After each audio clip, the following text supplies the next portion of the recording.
Welcome to Circus Whispers, a podcast by Tent House for Contemporary Circus. My name is Maaike Muis. I'm a freelance moderator, podcast maker, and a former circus director. In this episode, you'll hear two makers for a week, Jakob Jacobsson and Berkey. Both of them work with highlighting what is usually not highlighted.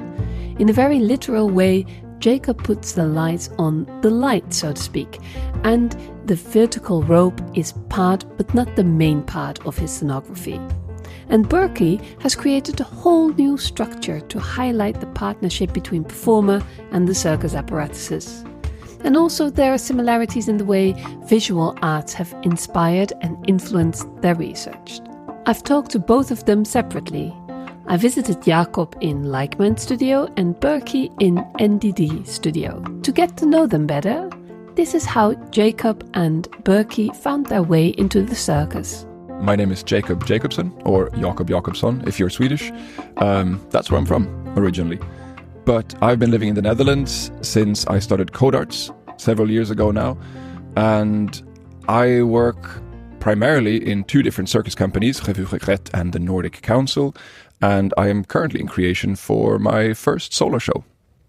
What got you into circus?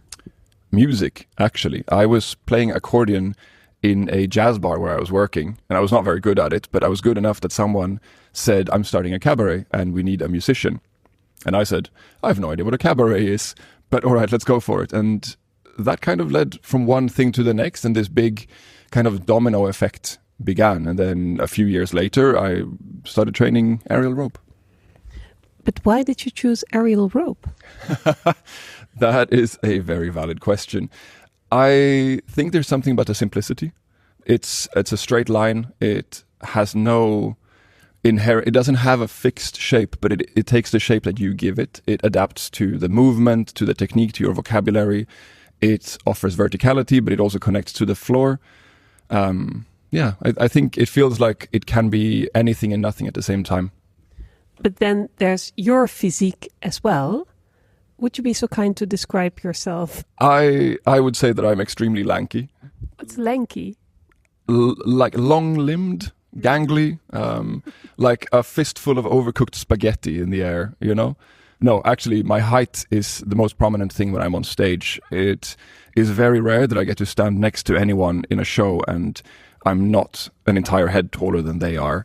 And during my 4 years of Code Arts, I don't recall a single presentation where commenting on my height wasn't part of the feedback, as if that's something I worked on.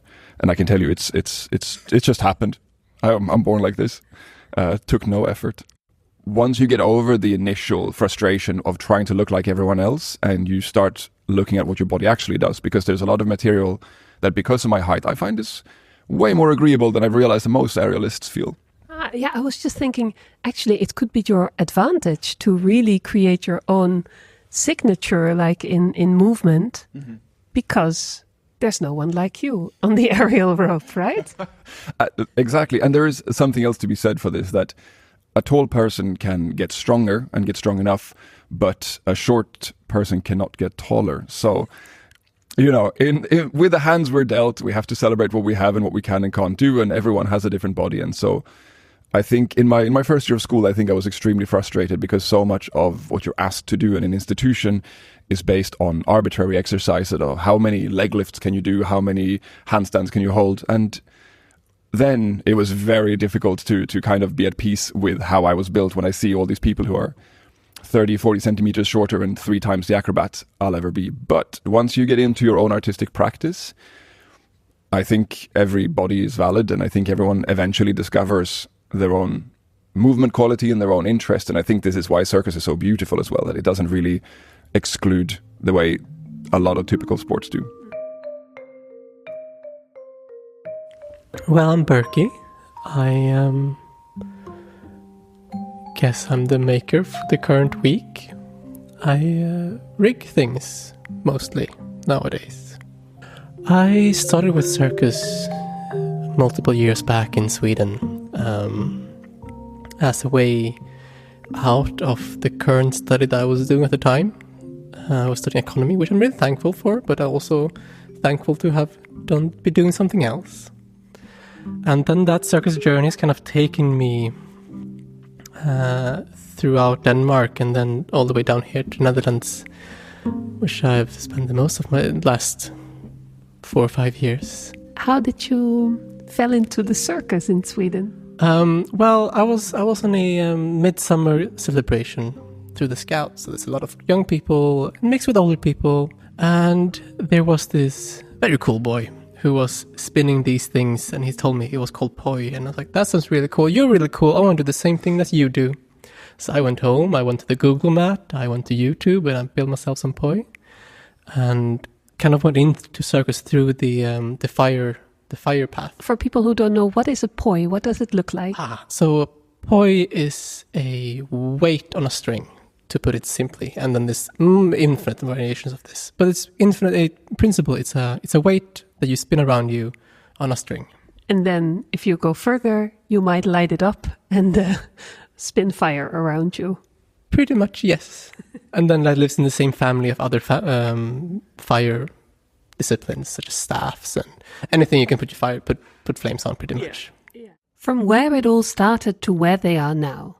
Just like Berkey and Jakob, I love circus that uses height. But this also requires rigging, and both Jakob and Berkey's disciplines, Chinese pole and vertical rope, face challenges with rigging in several spaces.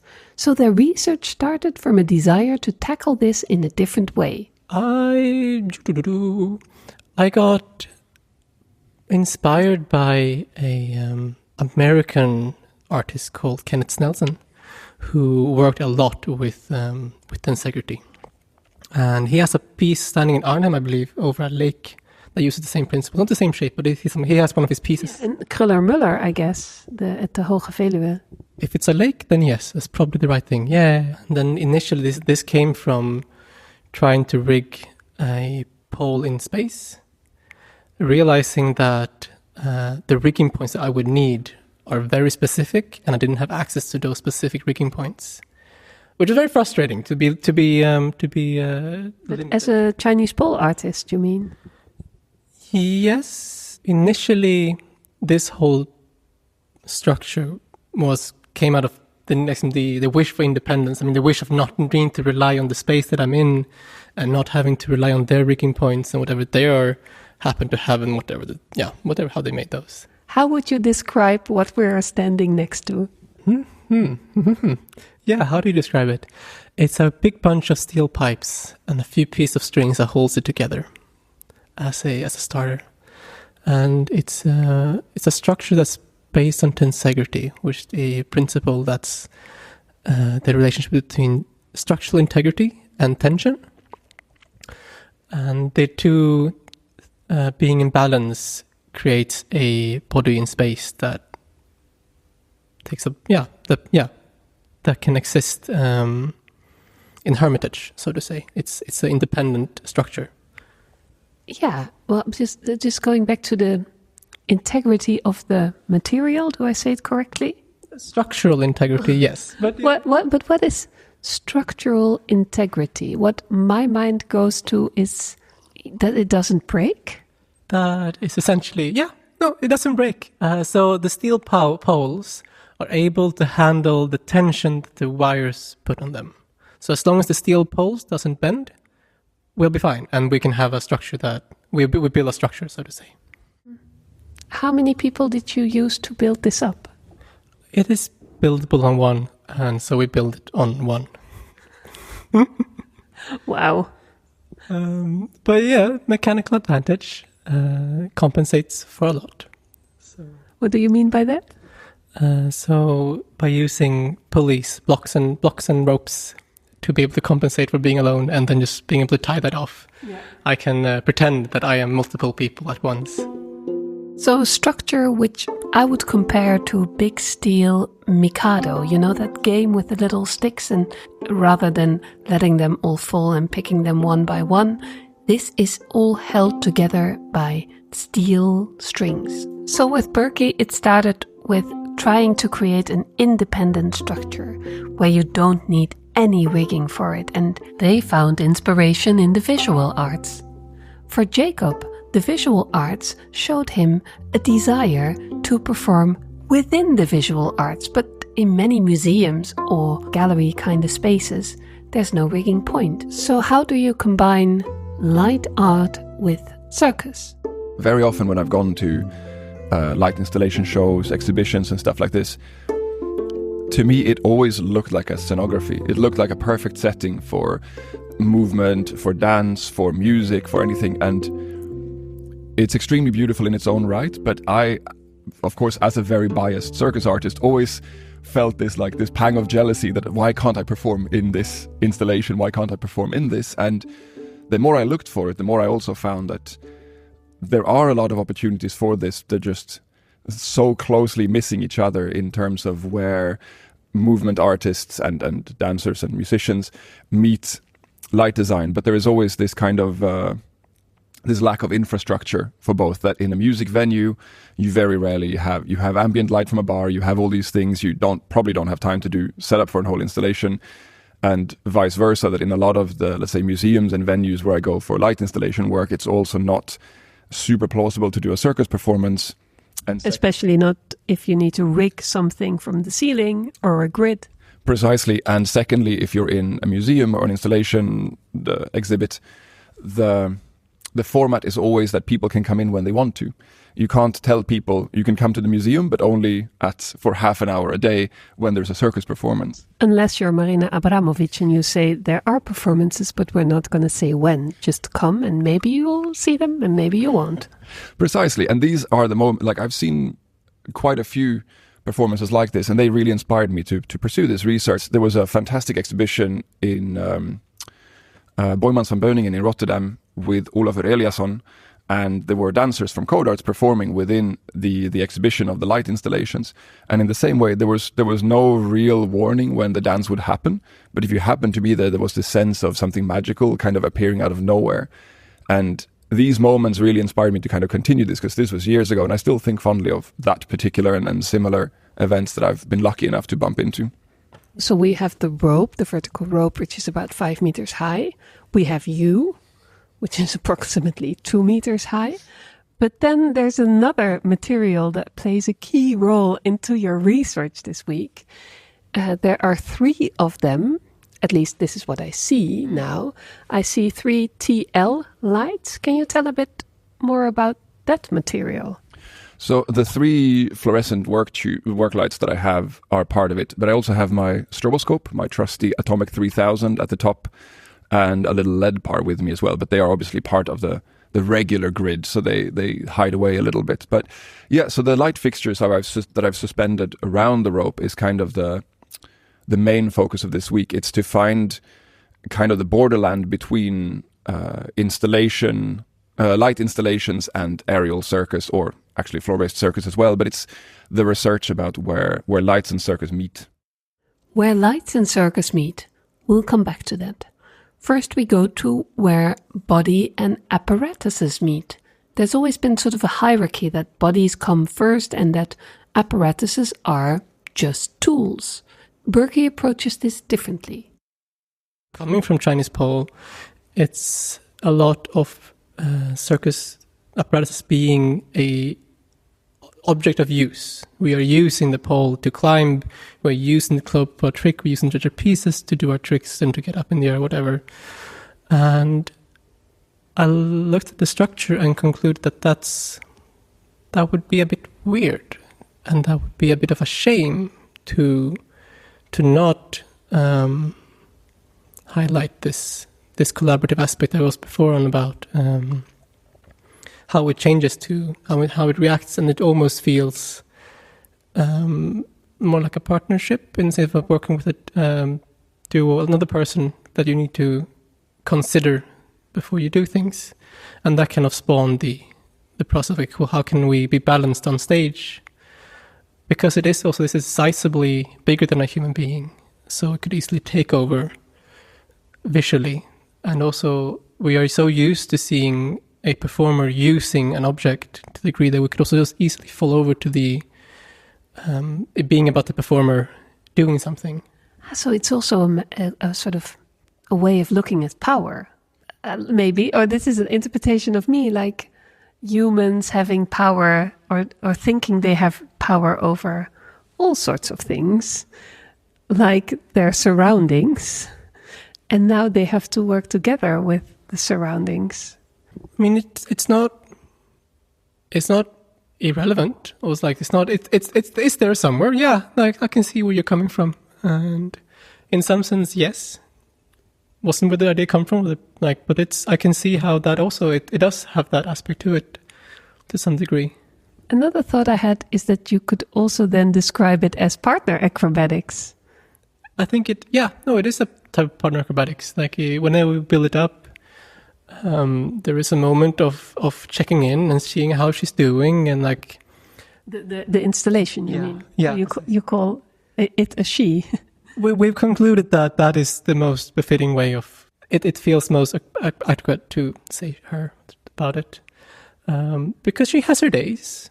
Not all days are the same, and like some days we come in and she's a bit cranky, and so there's a moment of checking in and like feeling in how it is and how it will be today, if we need to make any changes to accommodate for where she is today. So in that sense, becomes quite human in that aspect as well. From how the human relates to the apparatus, back to where light meets circus. Jakob decided to start his research not with circus, but with the lights first.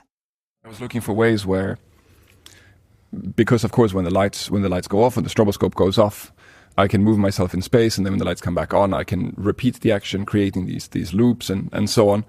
And this is where I realized that those things I find extremely interesting, because again, there are things that are only possible because of the lights. That if I did this with regular lights or regular stage lights, it would just look ridiculous. But now, because of the lights, it creates a completely different experience for the audience. It's a very practical action, light design often, and light design, the way it's taught, is very often based off of theatrical light design practices.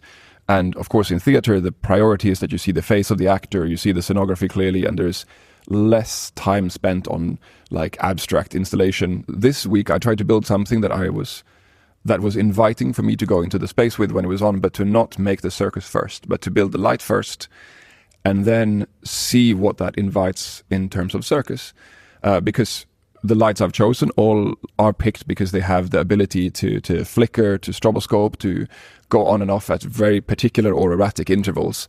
And as a circus artist, as a mover, normally what we say in venues is that, like the technicians always have to announce a blackout. You have to be aware when the lights go off, both for safety, of course, but also for the continuity of movement.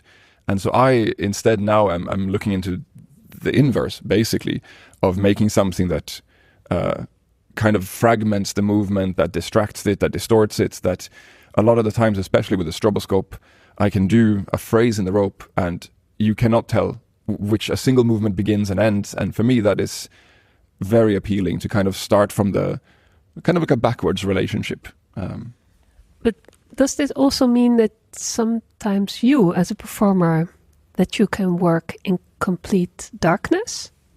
Oh yeah. That happens. But so, like theoretically speaking, or maybe actually you tried it out, can you do the rope blindfolded, like, or in complete darkness?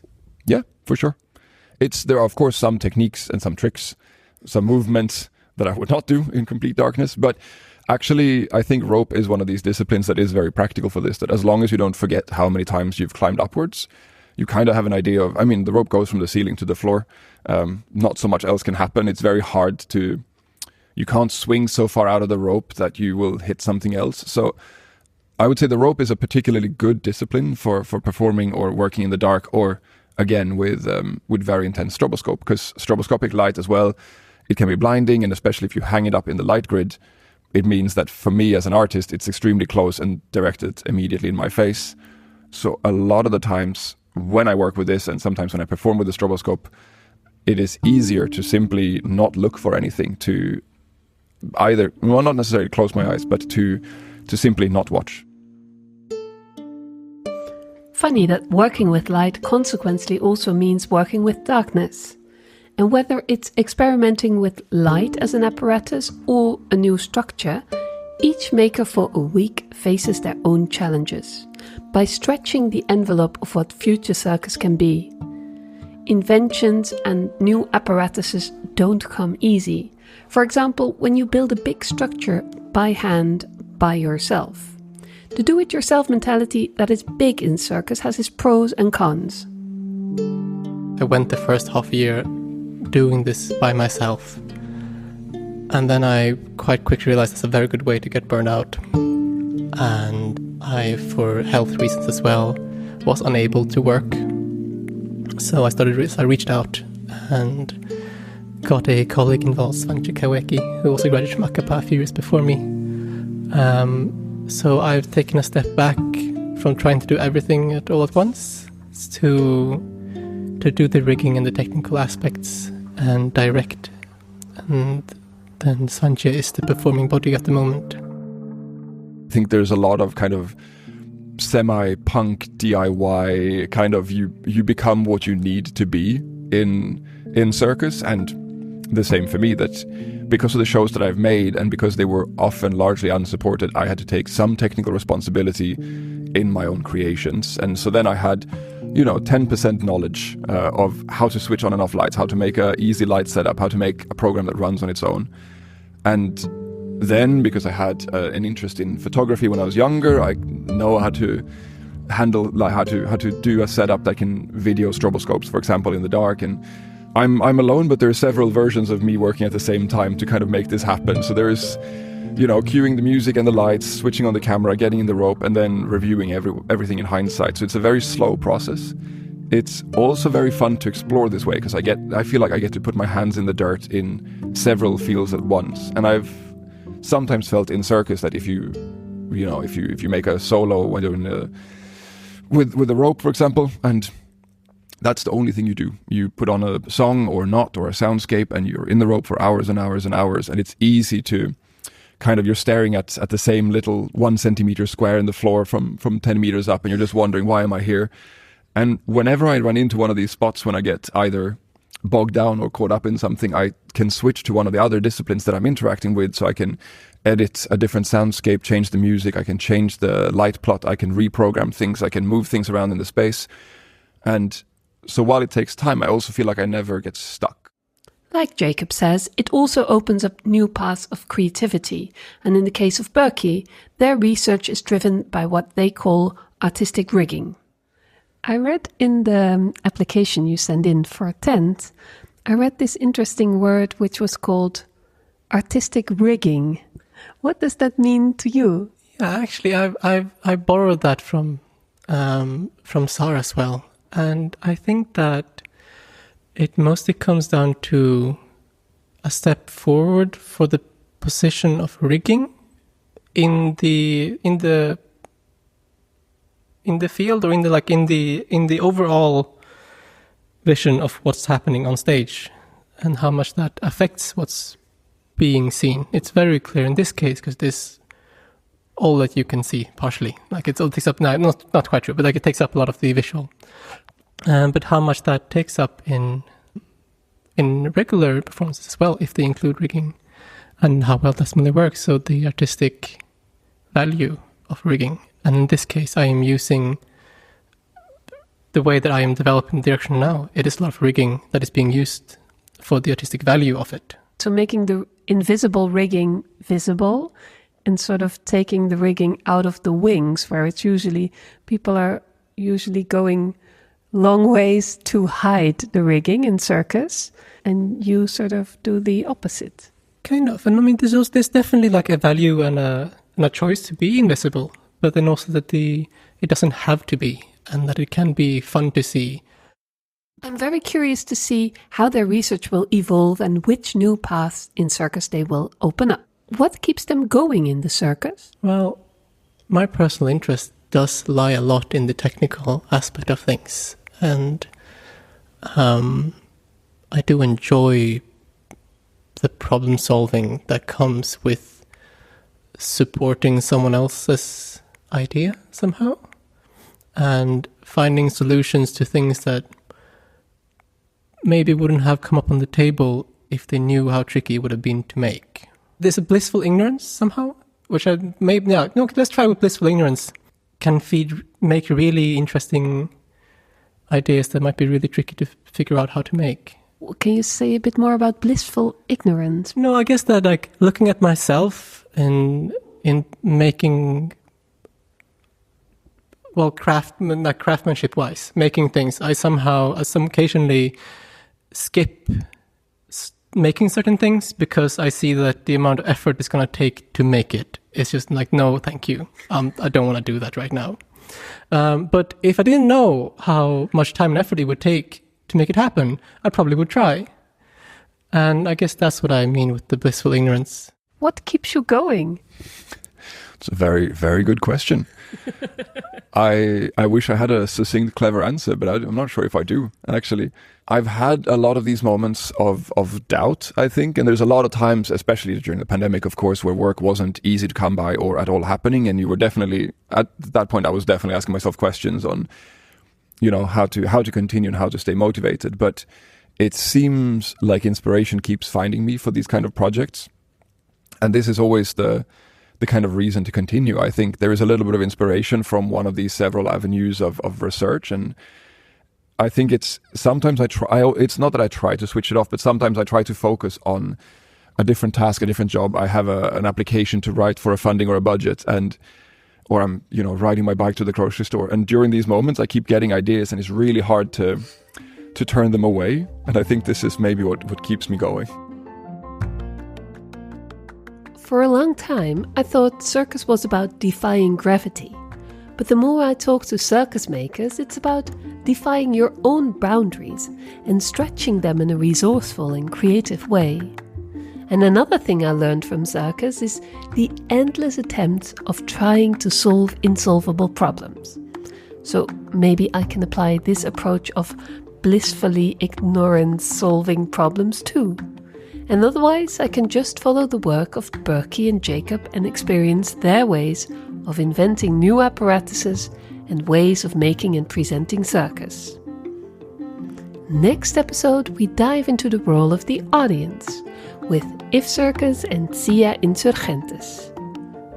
Thanks very much for listening. Interview, production and editing by me, Maaike Muis. Music by Blue Dot Sessions. Big thanks to Jakob Jacobsson and Berkey. And big thanks to Ruud Verraas for editorial advice and Jait Metin and the rest of the team of Tent. The makers of a week of 2024 are Jakob Jacobsson, Berkey, Michael Zandel, Cecilia Rosso, If Circus and Sia Insurgentes. This production was possible thanks to the support of Tent by Performing Art Funds Netherlands and Amsterdam Fonds voor de Kunsten. More info via tent.eu. Circus Whispers.